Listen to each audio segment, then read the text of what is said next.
Muppet: A Christmas Carol. So, also, I will mention, never read A Christmas Carol, or at least as an adult, I never read A Christmas Carol. I might have read the children's abridged version from like Penguin or something. So, I read the entire book in a day. It's not a very long book, is it? So I read the book and then I watched Muppets: A Christmas Carol. I will say I accidentally watched the version of Muppets: A Christmas Carol that has the audio commentary. So I didn't realize that wasn't the actual movie until I got to the end of the movie. And I was like, I feel like they made a joke being like, oh, we made this movie 20 years ago. And like, wait a second, what do you mean? So then I did my research and I was like, listen, I may have watched the movie through means that are a little bit spurious, for lack of a better term. So I didn't know I wasn't supposed to be watching it with the audio commentary. However, it did, cut. You could still hear the... you could still hear the movie being played anyway. So especially at points of high tension, Gonzo and Rizzo the Rat and very briefly Kermit don't talk over it. So you did get Michael Caine actually delivering the lines from A Christmas Carol. So I still got it. But I think it wasn't quite the experience I was supposed to have in terms of an adaptation. So I can't really talk about what it's like as an adaptation because I didn't watch the movie properly. Well, I watched the audio commentary, which maybe on a second watching would have been better. But let's talk about A Christmas Carol as well, and then the Muppets interpretation of it. Anyway, Christmas Carol I really enjoyed. I thought it was nice, short and sweet. Obviously, everyone knows the story of Christmas Carol. You see it out and about. You probably catch it on television at Christmas time. Like I said, I probably read like the Penguin abridged version for kids as a child.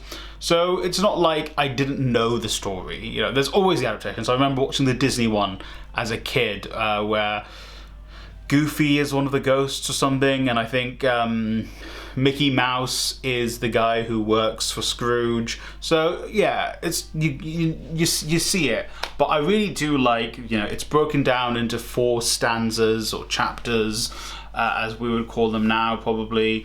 To be honest, the first part where he's confronted by the ghost of his former money lending associate, I was like, oh cool, I didn't remember that personally as a kid. So that was actually quite interesting to see that he's kind of slowly introduced to all of these different ghosts. I didn't realize he was so amenable to the ghosts throughout. That's something I quite liked too. Like by the end of the first ghost, he was like, shit man, I've done fucked up in my past. What have I done? So that's actually quite fun and interesting to see. I did like how Dickens didn't go so far as to say that hoarding wealth is really bad for you.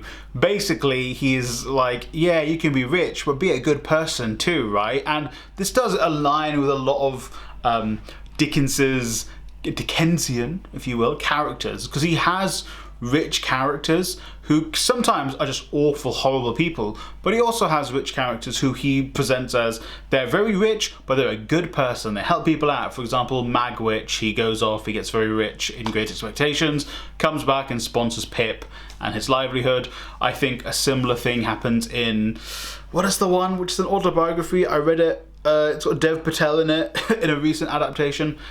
David Copperfield, he does a similar thing. I don't think I've read any other Dickens than those 3 books. I want to read A Tale of Two Cities at some point. But obviously he it's not like a proto Marxist analysis of the rich.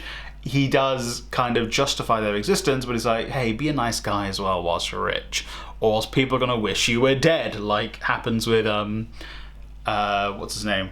With Scrooge.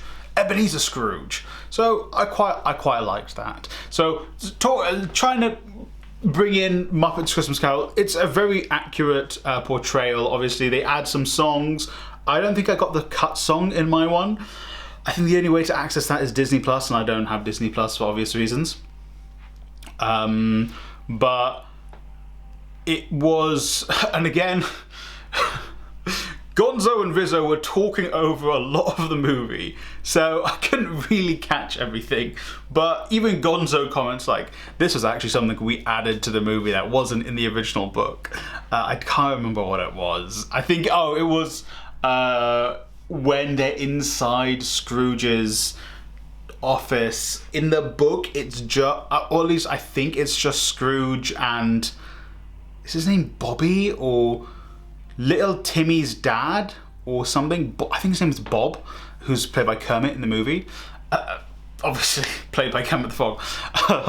When Kermit asks for a day off for Christmas, Rizzo's cousins, the rats, are also there, and they dress up and do a little dance and stuff. So they're like, well, this wasn't in the book, we just added this. So the audio commentary added to the hilarity of it. But other than little bits and pieces here and there, it's very faithful. Like, obviously, when it comes to Miss Piggy being Kermit's wife, or Bob, whatever's wife, they do make some jokes at Miss Piggy's expense in the movie itself, not in the audio commentary. Well, they do it in both the audio commentary and the movie itself, because it's the part where I believe they trick Bob and little Timmy. I think his name is Timmy, I believe so, that, there's no goose, but prior to that, it's just them talking about, oh no, hide the goose and also hide the sister who was coming to visit, I believe.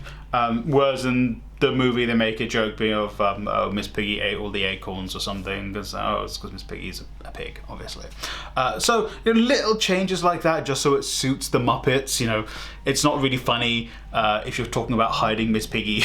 It's not the same, but it's still fun. And obviously, like, they give Miss Piggy's character a little bit more. So, like, they change when at the end, where in the book, it's the day after Christmas, and Bob comes to see Scrooge, comes to work, and Scrooge is like, you're late, I'm gonna give you a raise. Whereas in the movie, Scrooge goes to Bob Kermit's house, and Miss Piggy's there, and she picks a fight with Michael Caine, which is very funny. So little differences there, but still a very fun watch. I personally would watch it again without the audio commentary, and maybe on Christmas Day, if I can convince family events, but hey, let's watch a Christmas Carol with the Muppets. I don't know, I think I'm the only person in my family who likes the Muppets. The only one who kind of grew up watching them. So I don't know. I would definitely watch the movie again. Maybe watch it without the audio commentary, so then I can compare the book and the movie a bit more. But I'm glad I picked a Muppets Christmas Carol. I think I saw like a behind-the-scenes spoof thing they made on, and someone had uploaded it to TikTok or something. And so I watched that, and I was like, oh, actually, I've not seen this movie, or maybe I've not seen it in a very long time. Let me go off and watch it. So I'm glad I did that, because it also meant I had to read A Christmas Carol. Also, I wanted to read a Christmas book this year anyway, and I guess A Christmas Carol kind of just fell into my lap. So I'm happy I got to read a very good book, frankly. Very good, very succinct. They don't make books like that anymore. No, they don't make, you want a short book which you can read in one sitting? Banger. And also, I got to watch a fun movie, even though I accidentally watched the wrong version of it. But let me know in the comments down below what you guys, as my members, think of A Christmas Carol, what you guys think of A Muppets Christmas Carol. Have you watched it? Should I watch it again without the audio commentary? Probably so, but yeah, I really like it. I might go off and read some more Dickens next year. This might have been something that inspired me to go off and read maybe A Tale of Two Cities, because I've not read that. Thanks, guys.